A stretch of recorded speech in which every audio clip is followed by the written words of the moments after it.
dia, pessoal, eu sou a Júlia e eu e meu grupo vamos falar sobre fontes de calor. Eu vou falar o que é o calor, a Yara e a Andrea vão se dividir para falar os tipos de calor e como ele pode ser medido. E o Thaleson vai fazer as questões. E para concluir, a Yara vai falar com vocês. Fontes de calor. Fonte é aquilo que fornece água. Por exemplo, fonte de água fornece água. Logo, fonte de calor vai fornecer calor. Mas o que é calor? Calor é a energia em trânsito de um corpo para outro. Sendo assim, diversos corpos podem ser considerados fontes de calor, que obedeçam à seguinte regra. Um corpo só será considerado fonte de calor se a sua temperatura for maior que a do corpo que está o recebendo, até que eles cessem e atinjam o equilíbrio térmico. Sabendo que a temperatura é a grandeza associada ao grau da agitação das partículas de um corpo, a maior fonte de calor que temos é o Sol. Bom dia, meu nome é Yara e hoje eu vou falar um pouco sobre os processos de propagação do calor. O primeiro deles é a condução térmica, que é um processo de propagação em que a agitação das partículas de um corpo com maior temperatura passa para as partículas de um corpo com menor temperatura.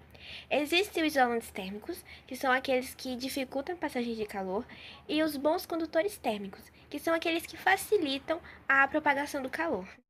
A convecção térmica ocorre com gases e líquidos, e seu movimento está relacionado com a densidade. O ar quente vai para cima e empurra o ar frio para baixo, que é mais denso que o ar quente. A radiação térmica transporta sua energia através das ondas eletromagnéticas. A quantidade de calor fornecida de um corpo para o outro pode ser medida pela unidade de caloria, que é uma quantidade de calor dada a 1 grama de água para que sua temperatura se eleve a 1 grau Celsius. Uma caloria equivale a 4,184 Joule. Quando se fornece uma quantidade de calor que faça apenas a variação de temperatura de um corpo, essa quantidade de energia é chamada de calor sensível. Quando o calor transmitido faz mudança de estado físico do corpo, ele é chamado de calor latente.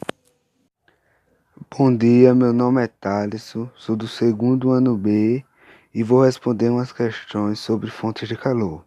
A primeira é: determina a capacidade térmica de um corpo que recebeu 2.000 calorias de calor de uma fonte térmica e sofreu uma variação de temperatura de 40 graus Celsius. A capacidade térmica é o produto da massa do corpo pelo calor específico, portanto, C igual a M vezes C. A partir da equação que determina a quantidade de calor sensível fornecida ou retirada de um corpo, temos Q igual a M vezes C vezes variação de temperatura. Q igual a C vezes variação de temperatura. Logo, C será igual a Q dividido por variação de temperatura. C igual a 2.000 dividido por 40. Então, isso daí dá 50 calorias por grau Celsius. Então, a resposta correta é a letra E. A segunda questão é: uma variação de temperatura de 300 Kelvin equivale na escala Fahrenheit a uma variação de... Colocamos aqui a relação do Kelvin, a relação do Fahrenheit aqui. Substituímos, cortamos o zero. 3 dividido por 1 dá 3. Aí desce, fica aqui o 3, né? Esse aqui desce. Aí nós trocamos. Bota o TF aqui. Tá dividindo. Passa multiplicando e 3 vezes 180 dá 540 Fahrenheit. Então, a resposta correta é letra A. Esse fornecimento de calor pode acontecer apenas com a variação da temperatura, como também pela mudança de estado físico. Vamos concluir que fontes de calor é tudo aquilo que fornece calor, pode ser uma pessoa, um objeto, e que também existem diferentes formas de calor, no caso a radiação, a condução e a convecção.